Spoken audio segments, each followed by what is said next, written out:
माधव जी, शुरुआत करते हैं तो सबसे पहले आपकी पार्टी की ही बात करते हैं। आरएलएसपी को लेकर बहुत सारे सवाल हाल फिलहाल में उठे हैं। पिछले कुछ दिनों में अगर हम देख रहे हैं तो लगातार ऐसा लग रहा है कि आरएलएसपी एक बड़ा संगठन नहीं बन पा रहा है। आरएलएसपी के साथ बहुत ज्यादा लोग जुड़ नहीं पा रहे हैं। ऐसी लगातार बातें हो रही हैं कि आरएलएसपी में टूट भी बहुत ज्यादा हो रही है। क्या वजह है इसके पीछे? नहीं अभिषेक जी, मुझे ऐसा नहीं लगता है कि आरएलएसपी का संगठन तो बहुत मजबूत संगठन है। और जो हम लोग का कैडर है वो बिहार में सबको पता है कि कैडर जो है तो पूरी तरह इंटैक्ट है। कुछ लोग चुनाव के वक्त में दल बदल करते हैं, एक नॉर्मल सी बात है। उसमें स्वाभाविक एक प्रक्रिया भी है। चाहे कोई भी बड़ी पार्टी की बात कर लें या छोटी पार्टी की बात कर लें, हर जगह जो है सो लोग इधर उधर जाते हैं। लेकिन जो संगठन है, जो अपने कार्यकर्ता है, वो सब जो है हम लोग का इंटैक्ट है। और बिहार से जुड़े हुए मुद्दे को हम लोग हमेशा से उठाते आए हैं और डेवलपमेंट की बात करना चाहते हैं। और चाहते भी हैं कि बिहार का जो इस बार का चुनाव हो उसमें सिर्फ अगर डिस्कशन हो तो डेवलपमेंट ही एक मुद्दा हो और उस पर चर्चा हो और पूरा चुनाव जो है तो डेवलपमेंट के मुद्दे पे होना चाहिए। मिला, आपको लगता है कि ऐसे लोग आदतन होते हैं जो चुनावी मौसम में अपना रुख बदलने लगते हैं, पाला बदलने लगते हैं? निश्चित रूप से कुछ लोग ऐसे होते हैं जिनकी कोई अपनी विचारधारा नहीं होता है, जो पार्टी के नीतियों में विश्वास नहीं रखते हैं, सिर्फ व्यक्तिगत अपना स्वार्थ देखते हैं। तो ऐसे ही व्यक्ति चुनाव के वक्त में दल बदल करते हैं। लेकिन अगर कोई व्यक्ति की अपनी अगर व्यक्तिगत सोच है, पार्टी के सिद्धांत से जुड़ा हुआ है, उसकी नीति में विश्वास रखता है, अपने नेता में विश्वास रखता है, तो मुझे लगता है कोई भी ऐसा सिचुएशन आ जाए वो लोग पार्टी के साथ हमेशा जो है सो बने रहते हैं और उसमें कोई दुविधा वाली बात नहीं है। बहुत कम लोग सियासत में ऐसे होते हैं जो बहुत खुलकर अपनी बात रखते हैं, बहुत मुखर होते हैं और स्पष्ट बोलते हैं। उन्हें बहुत ज़्यादा फर्क नहीं पड़ता है कि लोग उनके बारे में क्या सोचते हैं या विरोधी क्या कहते हैं। मैं आपकी सिर्फ पार्टी की बात नहीं करूंगा, पूरे महागठबंधन, पूरे कुनबे की बात करता हूं तो मुझे लगता है कि माधव आनंद उन चंद नेताओं में से हैं जो बहुत स्पष्ट बोलते हैं और बेबाक बोल जाते हैं। वो लाग लपेट और बहुत घुमा फिराकर बात करने के लिए नहीं जाने जाते हैं। मुझे लगता है कि आपके विरोधी भी ये मानते होंगे कि माधव आनंद जी खुलकर बोलते हैं। मुझे एक बात बताइए कि आपने ये बात खुद माना था और स्वीकार किया था कि मुझे स्वीकार करने में कोई दिक्कत नहीं है कि हाँ, जीतन राम मांझी का जाना बहुत बड़ा झटका है हमारे लिए, वाकई नुकसान है। तो क्यों नहीं जीतन राम मांझी को बाकी जो दल हैं आपके गठबंधन में वो समझ पाए? क्यों नहीं उन्हें लगा कि नहीं, जीतन राम मांझी को रोकना चाहिए, प्रयास करना चाहिए? नहीं, ऐसी बात नहीं है अभिषेक जी कि हम लोगों ने कोशिश नहीं की। जब वो छोड़े भी तो मैंने भी आधिकारिक रूप से बयान दिया था कि मांझी जी को पुनर्विचार करना चाहिए। जहां हैं निश्चित रूप से उनकी जो कुछ मांगे हैं उनकी मांगे जो है माननी चाहिए थी, चाहे किसी भी कारणवश जो है सो नहीं मानी गई। और हम लोगों ने भी समर्थन किया था कि चाहे कोऑर्डिनेशन कमेटी की बात हो या तमाम अन्य मुद्दों की बात हो, वो बननी चाहिए। लेकिन अब चुनाव का वक्त बहुत नज़दीक आ गया और संभव नहीं हो सका कि कोऑर्डिनेशन कमेटी बने। तो मुझे लगता है कि कोऑर्डिनेशन कमेटी को मुद्दा बनाकर अगर कोई गठबंधन आप तोड़ते हैं और नए गठबंधन में जुड़ते हैं तो जनता भी उस चीज़ को एक्सेप्ट नहीं करता है। अगर कोई बड़ा मुद्दा हो तो निश्चित रूप से जनता भी उस चीज को समझेगी, परखेगी कि हाँ, कि इनके मुद्दे जो है जायज मुद्दे हैं। लेकिन कोऑर्डिनेशन कमेटी नहीं बनी, इसलिए मैं महागठबंधन छोड़ रहा हूं। ये भी लगता है कि मुझे भी नहीं उचित लग रहा है और बिहार की जनता भी डाइजेस्ट करेगी कि नहीं करेगी, किस रूप में लेगी, वो तो आने वाले वक्त में जब बिहार विधानसभा चुनाव का जब परिणाम आएगा उसमें आपको देखने को मिलेगा। बड़ा मुद्दा क्या हो सकता है आपके हिसाब से कि जिस मुद्दे को लेकर गठबंधन में कोई गठबंधन छोड़ने का या गठबंधन को तोड़ने का फैसला करे? क्या आप बड़े नेताओं की, सीनियर लीडर्स की अनदेखी, उनको नजरअंदाज करना, उनके साथ विचार विमर्श नहीं करना, बात नहीं करना, क्या एक बड़ा मुद्दा हो सकता है? मुझे नहीं लगता है कि कोई अनदेखी की बात है। जब तक वो महागठबंधन में थे सब लोगों ने उनको रिस्पेक्ट दिया। ऐसी बात नहीं थी कि हम लोगों से भी मुलाकात होती थी, दिल्ली में भी, पटना में भी सब लोग एक दूसरे से मिलते भी थे। कांग्रेस से भी कई बार उनकी मुलाकात हुई थी। तो मुझे नहीं लगता है कि कहीं सम्मान में कहीं कमी रह गई। अब हर पार्टी की अपनी नीति होती है। अच्छी बात कही कि कांग्रेस से उनकी मुलाकात हुई थी, बल्कि कांग्रेस नहीं, मैं कहूंगा कि जीतन राम मांझी की पार्टी हिंदुस्तानी अवाम मोर्चा हो, राष्ट्रीय लोक समता पार्टी हो या कांग्रेस हो या विकासशील इंसान पार्टी वीआईपी हो, इन सबकी बैठकें, इन सबकी बातचीत तो होती रही, लेकिन उसमें आरजेडी कभी सम्मिलित नहीं हुई, आरजेडी कभी शामिल नहीं हुई। तो जो सबसे बड़ा घटक है इस गठबंधन का, अगर वो किसी पार्टी के साथ बातचीत करने में परहेज करता है तो एक संवादहीनता की स्थिति पैदा होती है। नहीं अभिषेक जी, कई मौके ऐसे आए हैं जिसमें राष्ट्रीय जनता दल के प्रतिनिधि भी थे। आपको याद होगा जब सोनिया गांधी जी के नेतृत्व में एक वर्चुअल मीटिंग हुई थी, उसमें माननीय तेजस्वी यादव जी भी अपने पार्टी के तरफ से थे, मांझी जी भी थे, उपेंद्र कुशवाहा जी भी थे, कांग्रेस के भी लोग थे। उसके बाद भी एक दो मीटिंग हुई है जिसमें मनोज झा भी थे। तो मैं ऐसा नहीं कह सकता हूं कि आरजेडी का रिप्रेजेंटेशन नहीं रहा। हाँ, कई ऐसे मौके आए जिसमें वीआईपी पार्टी, राष्ट्रीय लोक समता पार्टी और मांझी जी की पार्टी, हम सब लोग मिले। ठीक है, वो जरूरी भी है कि 3 क्षेत्रीय दल थे, मिलने का पर्पस यही था कि महागठबंधन में सब कुछ जल्द से जल्द जैसे ऑल इज वेल हो जाए, सीट शेयरिंग की बात हो, कोऑर्डिनेशन कमेटी की बात हो, कि एक अच्छा मैसेज बिहार की जनता में जाएगा कि हम लोगों के बीच कोई कलह नहीं है, हम लोग के बीच कोई विवाद का नहीं है। अगर हम लोग का एक ही लक्ष्य है कि बिहार को जो समस्याओं से ग्रसित प्रदेश बन गया है उससे कैसे उसको जो है निकाला जा सके, तो पर्पस ये था। उसमें कुछ आंशिक सफलता भी मिली और अभी भी हम लोग लगे हुए हैं। ऐसा नहीं है, कुनबा बड़ा है, गठबंधन बड़ा है, अब तो वाम दल भी इसमें आ गए हैं। तो स्वाभाविक है जब इतने सारे लोग, इतने सारे परिवार में लोग रहेंगे तो थोड़ी बहुत टेक्निकल कठिनाइयां, व्यवहारिक कठिनाइयां आती है। अभी अभिषेक जी इस चीज को मानेंगे। बिल्कुल, ये उदाहरण दिया जाता है कि एक गिलास में आधा अगर पानी भरा हुआ है तो कुछ लोग उसे आधा भरा देखते हैं और कुछ आधा खाली देखते हैं, उस पर फोकस करते हैं। आंकड़ों की बात करते हैं तो जो अलग अलग एजेंसीज से आंकड़े आते हैं या भारत सरकार के आंकड़े होते हैं, उसको ही बिहार सरकार कोट करती है और कहती है कि बिहार जो है वो काफी अच्छी तरक्की कर रहा है, बिहार में क्राइम बहुत कम है, बिहार में गरीबी कम है, बिहार में बेरोजगारी कम है। वो लेकिन विपक्ष उन्हीं आंकड़ों को अपने नजरिए से देखता है और वो उसमें से बातें वो निकालता है कि नहीं, बेरोजगारी बहुत बढ़ गई है, डेवलपमेंट नहीं है, लॉ एंड ऑर्डर बहुत खराब है, क्राइम का ग्राफ बढ़ा है लगातार। तो ये सारी चीजों को देखने के बाद जब आप चुनाव में जाएंगे तो किस तरीके से अपनी बात को रखेंगे और क्या मुद्दे आपके हिसाब से हो सकते हैं चुनाव में? अभिषेक जी, एक युवा होने के नाते आपसे भी कई बार मेरी चर्चा होती रहती है और मैं हमेशा जो कहता हूं कि वो डेवलपमेंट, विकास की बात होनी चाहिए। बाकी बातें जो है चुनाव के वक्त में डिस्कशन में लाना भी बेमानी मुझे लगता है और जनता के साथ धोखा ही होगा अगर हम लोग विकास की बात को न करें और तमाम अन्य मुद्दे को हावी होने दें। जहां तक अब डेवलपमेंट की बात है, देखिए मेरे में वो क्षमता है, मैं हमेशा से कहा हूं कि बिहार सरकार ने बहुत सारे अच्छे काम भी किए हैं। कोई व्यक्ति ये डिनाई नहीं कर सकता है कि 15 सालों में ऐसा नहीं है कि बिहार में डेवलपमेंट नहीं हुआ है, चाहे वो ऊर्जा के क्षेत्र में हो, रोड के क्षेत्र में हो और तमाम पर्यावरण के क्षेत्र में हो, हर जगह डेवलपमेंट हुए हैं। लेकिन कुछ चीजें ऐसी है जहां बिहार सरकार को सोचने की आवश्यकता है।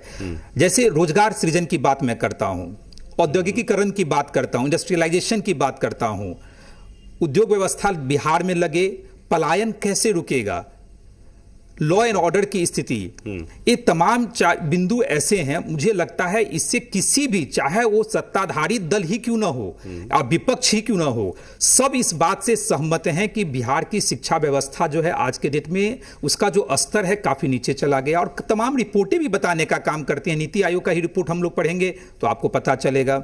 उसी तरह पलायन बिहार में एक अहम समस्या है। इस समस्या को एनडीए की सरकार, जो माननीय नीतीश कुमार जी के नेतृत्व में बिहार में चल रहा है, वो भी इस चीज को एक्सेप्ट कर रहे हैं। अब इस कोरोना पेंडेमिक में लगभग 35-40 लाख लोगों की घर वापसी हुई, आपने देखा, हम सब लोगों ने देखा। काफी जो है संघर्ष के बाद इन लोगों की घर वापसी हुई। पहले तो वापसी के लिए ही बिहार सरकार तैयार नहीं थी कि वापसी कैसे करेंगे, दिक्कत हो जाएगी, कठिनाई हो जाएगी। खैर एनीवे बिहार सरकार ने माना, इन लोगों की वापसी हुई। इन लोगों को आश्वासन भी दिया गया था कि आपको अब कहीं बाहर जाने की जरूरत नहीं है, आपकी जितनी क्षमता है, जितनी योग्यता है, उस योग्यता के अकॉर्डिंग आपको बिहार में रोजगार सरकार मुहैया कराएगी। लेकिन आज स्थिति क्या है अभिषेक जी, आप देखिए, बस भर भर के लोग जैसे दूसरे प्रदेशों में पलायन करने के लिए मजबूर हो रहे हैं। क्यों? क्योंकि बिहार में जो है रोजगार सृजन पे काम नहीं हुआ, बिहार में इंडस्ट्री नहीं लगी है। यानी जब हम लोग स्किल लेबर की बात करते हैं और अनस्किल लेबर की बात करते हैं, चुनाव के वक्त में सत्ताधारी दल या विपक्षी पार्टियां तमाम बड़े बड़े जो है सो दावे करते हैं। आपने देखा होगा कि 2 दिन पहले ही माननीय जेपी नड्डा जी दरभंगा मिथिलांचल की इनको याद आती है, जहां मखाना उत्पादकों से मिलते हैं, मछली उत्पादकों से मिलते हैं, लीची उत्पादकों से जैसे मुजफ्फरपुर में मिलने का काम करते हैं, मधुबनी पेंटिंग की बात करते हैं। लेकिन अभिषेक जी, मिथिलांचल की क्या स्थिति है, इस सब से हम सब लोग अवगत है। क्या मिथिला पेंटिंग और मधुबनी पेंटिंग आज से फेमस है, लेकिन मधुबनी पेंटिंग को कैसे इंडस्ट्री का दर्जा दिया जाए, लेकिन कैसे उससे जुड़े हुए, अगर केंद्र सरकार भी कोई योजना लेकर आती है और उससे बिहार के क्षेत्र को, खासतौर पर बिहार प्रदेश को बहुत फायदा होता है, तो मुझे लगता है कि वो भी बिहार सरकार के पक्ष में ही तो जाएगा। अभी केंद्र सरकार जो मत्स्य संपदा योजना लेकर आ रही है, वो कह रही है देश के इतिहास में इतना ज्यादा इस सेक्टर पर कभी खर्च करने की बात नहीं हुई है, इतिहास में कभी नहीं हुआ। देखिए, मत्स्य संपदा की जहां तक बात है, बिहार में अपार संभावनाएं हैं। खासकर मिथिलांचल एरिया की ही बात कर लीजिए तो वहां मत्स्य उत्पादन में हमेशा से आगे रहा, अग्रणी रहा है। तो जहां तक आपने बात कही कि केंद्र सरकार की जितनी परियोजनाएं, केंद्र सरकार की परियोजनाएं हर राज्यों को मिलता है, हर राज्यों को उसका लाभ मिलता है। बिहार की भौगोलिक क्षमता जो है वो, उससे हम सब लोग परिचित हैं। सीमित संसाधनों वाला प्रदेश है, आय कम है, खर्चा ज्यादा है। इसीलिए बार बार जो हम लोग कहते हैं आए हैं अर्थशास्त्री होने के नाते, दलगत भावनाओं से ऊपर उठ के कि बिहार को एक विशेष आर्थिक पैकेज की जरूरत है। अगर विशेष राज्य का आप दर्जा नहीं दे सकते हैं, जो आप एनडीए के लोग कहते हैं कि कांग्रेस के टाइम में ही संशोधन हो चुका है कि विशेष राज्य का दर्जा नहीं मिल सकता है, तो विशेष आर्थिक पैकेज में तो कोई कठिनाई नहीं है। क्योंकि राजनीति में कहते हैं कई बार राजनीति का स्तर बहुत गिर जाता है और आरोप प्रत्यारोप होते हैं विरोधियों पर, लेकिन खैर उसको एक तरफ करते हैं। हाँ, शिक्षा को लेकर जरूर बात होती है, क्योंकि सियासत में, राजनीति में आने के लिए शिक्षा का कोई मापदंड तय नहीं किया गया है कि कितना शिक्षित होना जरूरी है, लेकिन विरोधी एक दूसरे पर हमला करते हैं उनकी शिक्षा को लेकर। मुझे लगता है कि बहुत अच्छी बात होती है कि अगर कोई ऐसा शख्स सियासत में हो जिसको बाकी दूसरे विषयों की भी समझ हो। आप एक अर्थशास्त्री के तौर पर भी काम करते रहे हैं और देश की जो आर्थिक स्थिति है, देश में व्यापार को कैसे बढ़ाया जा सकता है, रेवेन्यू कैसे जनरेट किया जा सकता है, इस पर भी आप बात। क्या आपको लगता है कि बिहार में रेवेन्यू जनरेशन का एक बहुत बढ़िया विकल्प, एक बहुत अच्छा सेक्टर, दुनिया के तमाम देश जो विकसित देश हैं उसमें टूरिज्म सेक्टर जो है बहुत बड़ा योगदान देता है रेवेन्यू जनरेशन में? वो लगता है कि शायद बिहार में वो एक सेक्टर छूट गया। अगर एक दो खास इलाके को छोड़ दें तो बहुत ज्यादा रेवेन्यू वगैरह बिहार से टूरिज्म सेक्टर से बहुत नहीं आता।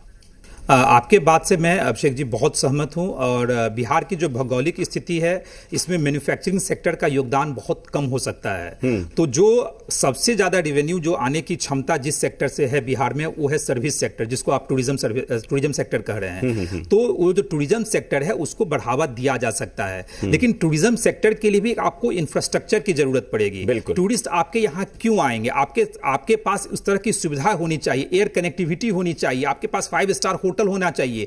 अब पटना की बात छोड़ दें तो बहुत सारे ऐसे जगह हैं जिसको टूरिज्म हब के रूप में विकसित किया जा सकता है। लेकिन कहने कि बिहार सरकार, मैं आरोप बिहार सरकार पे नहीं लगा रहा हूं कि बिहार सरकार ने कोशिश नहीं की होगी, लेकिन बिहार सरकार के पास सीमित संसाधन हैं। कोई भी नई सरकार बन जाएगी, 2020 में नई सरकार बन जाएगी, उसके लिए भी वही चैलेंज होगा। मैं इसीलिए बार बार कहता हूं कि चुनाव में वादे करने बड़े आसान होते हैं कि मेरी सरकार बनेगी तो मैं पूरी तरह चेंज कर दूंगा। आप कहां से करेंगे?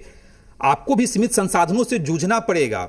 तो इसीलिए जो केंद्र की सरकार है, केंद्र की सरकार से जब तक एक मुफ्त पैकेज नहीं मिलेगा तब तक बिहार का औद्योगिकरण नहीं हो सकता है। चाहे टूरिज्म सेक्टर की बात करें या फूड प्रोसेसिंग सेक्टर की बात करें या तमाम अन्य सेक्टर की बात करें। जैसे मैं आपको उदाहरण देना चाहता हूं अभिषेक जी, अभी वो समय आ गया है बिहार में जहां जापान में या अन्य वियतनाम जैसे कंट्री में 1 विलेज 1 प्रोडक्ट की बात करते हैं। अभी अगर हम लोग 1 डिस्ट्रिक्ट 1 प्रोडक्ट की भी बात कर लें, जैसे हम सबको पता है कि मधुबनी पेंटिंग बहुत फेमस है, तो क्यों नहीं मधुबनी को एक सेक्टर के रूप में 1 डिस्ट्रिक्ट 1 प्रोडक्ट है के रूप में अगर हम लोग डेवलप करें और पूरे मधुबनी पेंटिंग से जुड़े हुए लोगों को एक स्पेशल इकोनॉमिक जोन के तहत एक जगह बसाने का काम करें और उस सेक्टर की प्रॉपर ब्रांडिंग हो, उस प्रोडक्ट की प्रॉपर ब्रांडिंग हो, देखिए कहां से कहां पहुंच जाएंगे लोग। उससे शायद इंडस्ट्रियल ग्रोथ जो बात हम करते हैं वो भी शायद काफी आसान होगा, मुमकिन होगा। निश्चित रूप से लोगों को रोजगार भी मिलेगा और आपका माल जो है अन्य देशों में जाएगा। आज के डेट में भी मधुबनी पेंटिंग की सप्लाई हर जगह होती है। माननीय प्रधानमंत्री जब सिंगापुर गए थे, आपको याद होगा, वहां मधुबनी पेंटिंग का उन्होंने जिक्र किया था। व्हाइट हाउस में आप जाएंगे यूएस में, वहां भी मधुबनी पेंटिंग लगा हुआ है। लेकिन मधुबनी पेंटिंग से जुड़े हुए लोगों की आज आर्थिक स्थिति क्या है, अगर ये देखना हो तो कभी मधुबनी का आप दौरा कर लीजिए, आपको पता चलेगा कि कैसे लोग अपनी जिंदगी को जी रहे हैं। तो आखिर ये सरकार की रिस्पॉन्सिबिलिटी बनती है। सरकार के प्रायोरिटी में ये सब नहीं रहा, चाहे जो भी उसके कारण हो। इसीलिए मैं बार बार कह रहा हूं कि इस बार का जो बिहार विधानसभा का चुनाव जो होने वाला है उसमें कोई भी गठबंधन, चाहे एनडीए हो चाहे महागठबंधन हो, ये जो समस्याएं हैं, शिक्षा की जो समस्याएं हैं, रोजगार सृजन नहीं हो पाया, औद्योगिकीकरण लेकिन माधव जी, मुश्किल ये है ना कि जब आप खुद कह रहे हैं कि बिहार सरकार ने, ऐसा नहीं है कि बिहार सरकार ने काम नहीं किया है, कुछ चीजें कमी रह गई, तो बिहार सरकार कह सकती है कि 15 साल में हमने पहले उन चीजों को ठीक किया जिसके जरिए विकास हो सकता है। हमने सड़कें ठीक की, अपने बिजली उत्पादन को बढ़ाया, बिहार में हर जगह हर गांव में बिजली पहुंच गई है, अब हम बाकी चीजों पर फोकस करेंगे। तो फिर जनता महागठबंधन को क्यों चुने, यह भी तो सवाल उठता है।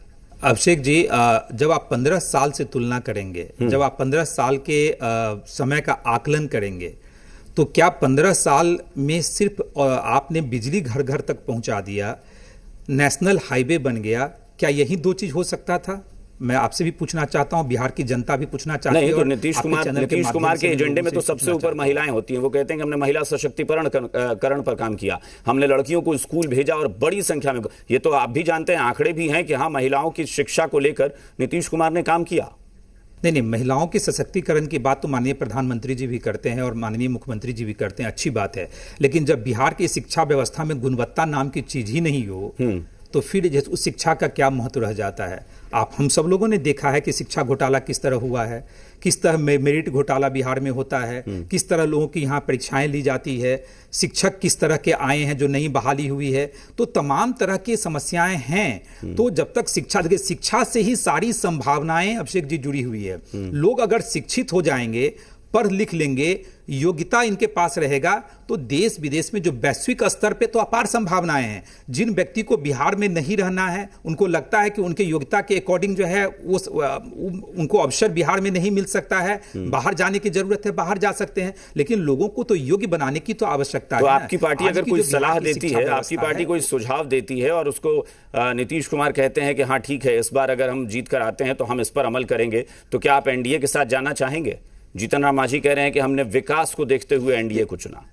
देखिए, हम लोग के लिए मुद्दा अभिषेक जी जो है ना, जो हम लोग हमेशा से शिक्षा का मुद्दा लेके हम लोग चल रहे हैं, 2017 से आपने देखा होगा, लाठी भी खाया, पीएमसीएच में भी एडमिट हुए। कल भी हम लोग का एक शिक्षा से जुड़ा हुआ कार्यक्रम हम लोगों ने पटना में किया, पद यात्रा निकालने की जहां तक बात है, तो तमाम तरह के हम लोगों ने किया।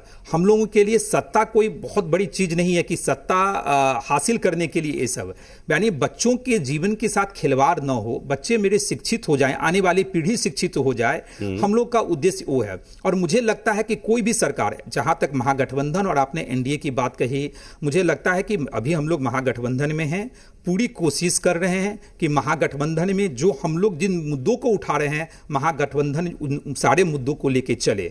और मुझे पूर्ण भरोसा भी है कि महागठबंधन लेके चलेगा और उसके बाद जो नई सरकार बनेगी उन तमाम मुद्दों को हम लोग आगे बढ़ाने का काम करेंगे। लेकिन जो मुद्दा हम लोग का शिक्षा से जुड़ा हुआ मुद्दा है, रोजगार सृजन का मुद्दा है, बिहार में औद्योगिकीकरण का मुद्दा है, वो हम लोग जो है उससे पीछे नहीं हटेंगे। अब देखिए होता क्या है अभिषेक जी, सरकारें बन जाती है, लोग भूल जाते हैं, रोजगार सृजन पे काम नहीं होता है, औद्योगिकीकरण नहीं हो पाता है, गवर्नमेंट सेक्टर में जॉब है कहां? सरकार कहेगी कि 2 लाख वैकेंसी है, क्या बिहार की जितनी आबादी है, लगभग 12.5-13 करोड़ बिहार की आबादी है, अगर 1.5 लाख 2 लाख अगर आप सरकारी क्षेत्र में जॉब देते हैं तो उससे तो सारे युवा जो है, सारे युवाओं को रोजगार नहीं मिलेगा। अगर रोजगार देना है तो आपको प्राइवेट सेक्टर को बढ़ावा देना पड़ेगा, प्राइवेट सेक्टर को आपको इनवाइट करना पड़ेगा। और प्राइवेट सेक्टर जब आएगा तो आपके एक एक पढ़े लिखे हुए युवा, चाहे स्किल्ड हो या अनस्किल्ड हो, सबको बिहार में रोजगार जो है सो निश्चित रूप से। चलिए, यानी रोजगार एक बड़ा मुद्दा होगा। लेकिन माधव जी, सवाल यह है कि आप लोग बैठेंगे नहीं एक साथ तो चर्चा कैसे करेंगे? अगर आरएलएसपी के कुछ मुद्दे हैं तो आप वो आरजेडी को भी बताएंगे ना, आरजेडी के नेतृत्व को बताएंगे कि ये हमारे मुद्दे हैं और ये सब चुनाव में आपको इसको मैनिफेस्टो में रखना पड़ेगा कि इन मुद्दों पर आप काम करेंगे। सवाल यह है कि जब दूसरे नेता, दूसरी पंक्ति के नेता आपस में बैठकर बात करते हैं तो जनता के बीच, कार्यकर्ताओं के बीच उतना पॉजिटिव संदेश शायद ना जाए। बड़े नेता बैठते हैं तो बहुत बड़ा संदेश जाता है। जेपी नड्डा, नीतीश कुमार मिल भी लिए, लेकिन आपके नेता तेजस्वी यादव से अब तक नहीं मिले हैं, क्यों नहीं? अभिषेक जी, ऐसी बात नहीं है कि जो हम लोग का मुद्दा है, राष्ट्रीय लोक समता पार्टी जो उठाती आई है वो आरजेडी उस मुद्दे को नहीं उठा रही है, कांग्रेस नहीं उठा रही है। तमाम जो हम लोग के महागठबंधन के साथी हैं वो भी हम लोग के बातों से सहमत हैं, और आरजेडी भी शिक्षा की बात करती है, कांग्रेस भी करती है, वामदल भी करता है, तो सब लोग हम लोग मिल के कर रहे हैं। अब जहां तक समावेश की बात है, जो कॉमन मिनिमम प्रोग्राम बनेगा, मैनिफेस्टो बनेगा, तो निश्चित रूप से उसमें जो है इन सारे मुद्दों को सम्मिलित करने का हम लोग काम करेंगे। और उसमें मैं कह रहा हूं मुकेश सहनी, मदन मोहन झा, तेजस्वी यादव, उपेंद्र कुशवाहा, ये लोग साथ कब बैठेंगे, कब सीट शेयरिंग, कब तक लग रहा है कि सीट शेयरिंग फाइनल हो जाएगी? देखिए, कोरोना का टाइम है, निश्चित रूप से जितना हो सके हम लोग को सोशल डिस्टेंसिंग बनाए रखना है। और जहां तक आपने कहा कि क्यों नहीं बैठते हैं, ठीक है, आप लोगों को लगता है कि कैमरे के सामने नहीं बैठते हैं, लेकिन बातचीत जारी है। ऐसा मैं नहीं कह सकता हूं कि बातचीत नहीं हो रही है, लगातार बातचीत हो रही है। मैं भी पटना में हूं, लगातार बातचीत हो रही है। तो तमाम जरूरी नहीं है कि आप 1 to 1 बैठ के ही सारा कुछ डिस्कस करना है, बहुत सारे फोन पे भी बात होती है। तो उन सारी मुद्दों पे हम लोग की बातचीत चल रही है, और बहुत जल्दी ही एक अच्छा स्वरूप आपको महागठबंधन का देखने का मिलेगा। बस आखिरी सवाल आपसे जुड़ा हुआ, बहुत संक्षेप में चाहेंगे, क्योंकि लोकसभा चुनाव में भी जनता ने आपसे काफी उम्मीदें की थी कि शायद आप चुनाव लड़ेंगे, और उसके बाद आपका रोल जो है वो पार्टी संगठन तक ही सीमित रहा। इस बार माधव आनंद का क्या रोल होगा, क्या करेंगे माधव आनंद इस बार? अभिषेक जी, मेरे लिए ज़्यादा इम्पोर्टेंट है बिहार के युवा। जिस मकसद से मैं बिहार के राजनीति में आया हूं, और अर्थशास्त्री होने के नाते मैं बिहार को एक विकसित बिहार देखना चाहता हूं, एक आत्मनिर्भर बिहार देखना चाहता हूं, और उसके लिए मुझे जो भी त्याग करना पड़े मैं त्याग करने के लिए तैयार हूं। चुनाव लड़ना नहीं लड़ना वो गठबंधन और पार्टी का जैसा विषय होता है, उससे बहुत ज़्यादा फर्क नहीं पड़ता है। लेकिन बिहार का औद्योगिकीकरण हो, बिहार में निवेश आवे, बिहार में कल कारखाने लगे, बिहार के युवा शिक्षित हो, एक युवाओं को बिहार में रोजगार मिले, ये मेरी पहली प्राथमिकता है। और इसी कारण मैं जैसे राजनीति में प्रवेश किया, तो मुझे उम्मीद है कि मेरी जितनी चीजें हैं वो महागठबंधन निश्चित रूप से उसको पूरा करने का काम करेगा। और चुनाव लड़ना न लड़ना ये महागठबंधन और पार्टी का विषय होता है, अभी मैं इस पे बोलना मेरे लिए उचित नहीं है। चलिए, मेरी बहुत बहुत शुभकामनाएं हैं आपको, आपकी पार्टी को, आपके गठबंधन को, कि चुनाव में आप अच्छा करें और आपके जो मुद्दे हैं उन्हें, जो आपका गठबंधन है उसे एड्रेस करें, जनता के बीच जाए उन मुद्दों के साथ, और आपको भी बड़े रोल में हम देख सकें, ऐसी सबको उम्मीद है, हमें भी उम्मीद है। बहुत बहुत शुक्रिया हमारे साथ जुड़ने के लिए माधव आनंद जी। बिहार ई विमर्श में हमारे साथ आप जुड़े, बहुत बहुत शुक्रिया, धन्यवाद। और बिहार ई विमर्श में फिलहाल इतना ही। बने रहिए जी बिहार झारखंड के साथ। नमस्कार।